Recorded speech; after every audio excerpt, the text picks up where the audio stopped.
ओम साईं राम। मैं पूजा बाबा की बेटी बाबा से आज्ञा लेकर श्री साईं सच्चरित्र के अध्याय 15 का पठन शुरू कर रही हूँ। श्री साईं सच्चरित्र अध्याय 15। नारदीय कीर्तन पद्धति। श्री चोलकर की शक्कर रहित चाय, 2 छिपकलियाँ। पाठकों को स्मरण होगा कि छठे अध्याय के अनुसार शिरडी में रामनवमी उत्सव मनाया जाता था। यह कैसे प्रारंभ हुआ और पहले वर्ष ही इस अवसर पर कीर्तन करने के लिए एक अच्छे हरिदास के मिलने में क्या क्या कठिनाइयाँ हुई, इसका भी वर्णन वहाँ किया गया है। इस अध्याय में दास गणों की कीर्तन पद्धति का वर्णन होगा। नारदीय कीर्तन पद्धति। बहुधा हरिदास कीर्तन करते समय एक लंबा अंगरखा और पूरी पोशाक पहनते हैं। वे सिर पर फेंटा या साफा बांधते हैं और एक लंबा कोट तथा भीतर कमीज, कंधे पर गमछा और सदैव की भांति एक लंबी धोती पहनते हैं। एक बार गांव में कीर्तन के लिए जाते हुए दास गणों भी उपयुक्त रीति से सज धज कर बाबा को प्रणाम करने पहुँचे। बाबा उन्हें देखते ही कहने लगे, अच्छा दुल्ला राजा, इस प्रकार बन ठन कर कहाँ जा रहे हो? उत्तर मिला कि कीर्तन के लिए। बाबा ने पूछा कि कोट, गमछा और फेंटे, इन सब की आवश्यकता ही क्या है? इनको अभी मेरे सामने ही उतारो। इस शरीर पर इन्हें धारण करने की कोई आवश्यकता नहीं है। दासगणों ने इन वस्त्रों को कभी नहीं पहना। वे सदैव कमर से ऊपर अंग खुले रखकर हाथ में करताल और गले में हार पहनकर ही कीर्तन करते थे। यह पद्धति यद्यपि हरिदासों द्वारा अपनाई गई पद्धति के अनुरूप नहीं है, परंतु फिर भी शुद्ध तथा पवित्र है। कीर्तन पद्धति के जन्मदाता नारद मुनि कटी से ऊपर सिर तक कोई वस्त्र धारण नहीं करते थे। वे एक हाथ में वीणा लेकर हरि कीर्तन करते हुए त्रिलोक में घूमते थे। श्री चोलकर की शक्कर रहित चाय।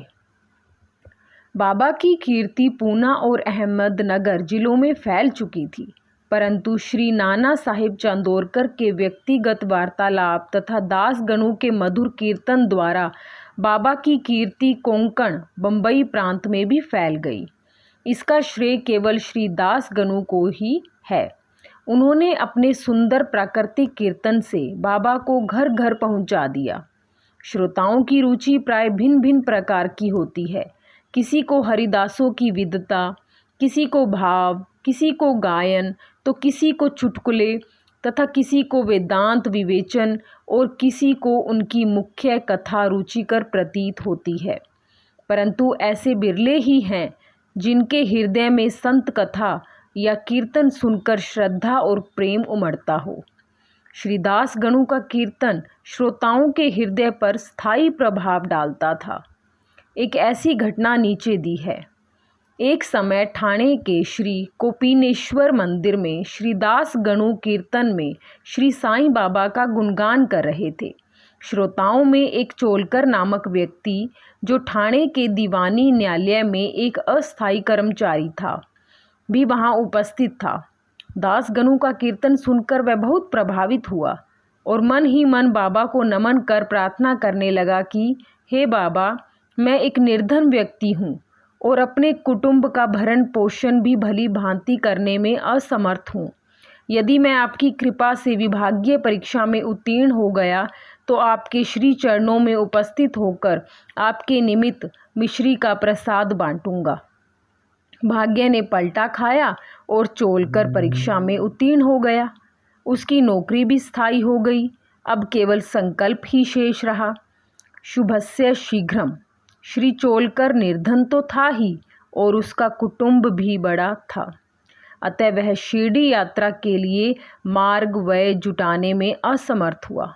ठाणे जिले में एक कहावत प्रचलित है कि नाणे घाट व सहाद्र पर्वत श्रेणियाँ कोई भी सरलता पूर्वक पार कर सकता है, परंतु गरीब को उम्रे घाट ग्रह चक्कर पार करना बड़ा ही कठिन होता है।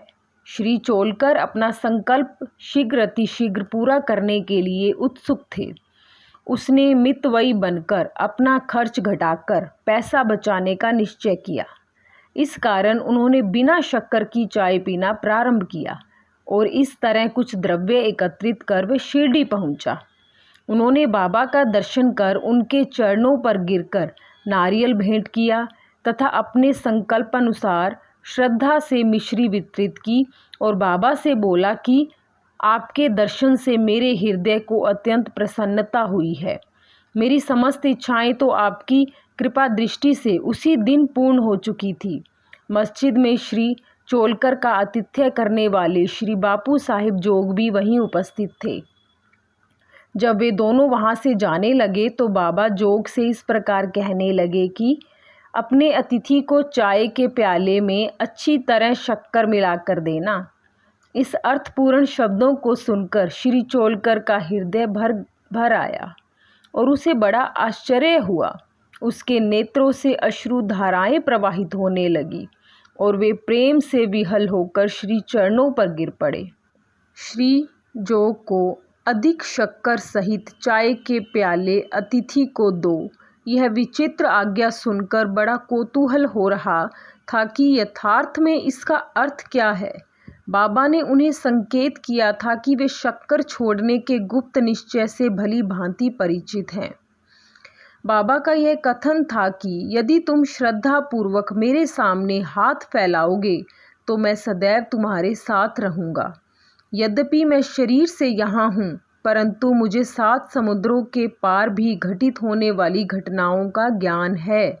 मैं तुम्हारे हृदय में विराजित तुम्हारे अंतरस्थ ही हूँ, जिसका तुम्हारे तथा समस्त प्राणियों के हृदय में वास है। उसकी ही पूजा करो। धन्य और सौभाग्यशाली वही है जो मेरे सर्वव्यापी स्वरूप से परिचित है। बाबा ने श्री चोलकर को कितनी सुंदर तथा महत्वपूर्ण शिक्षा प्रदान की। 2 छिपकलियों का मिलन। अब हम 2 छोटी छिपकलियों की कथा के साथ ही यह अध्याय समाप्त करेंगे। एक बार बाबा मस्जिद में बैठे थे कि उसी समय एक छिपकली चिक-चिक करने लगी। कौतूहलवश एक भक्त ने बाबा से पूछा कि छिपकली के चिकचिकाने का क्या कोई विशेष अर्थ है? यह शुभ है या अशुभ? बाबा ने कहा कि इस छिपकली की बहन आज औरंगाबाद से यहाँ आने वाली है, इसलिए यह प्रसन्नता से फूले नहीं समा रही है। वह भक्त बाबा के शब्दों का अर्थ न समझ सका, इसलिए वह चुपचाप वहीं बैठा रहा। इसी समय औरंगाबाद से एक आदमी घोड़े पर बाबा के दर्शनार्थ आया। वह तो आगे जाना चाहता था, परंतु घोड़ा अधिक भूखा होने के कारण बढ़ता ही न था।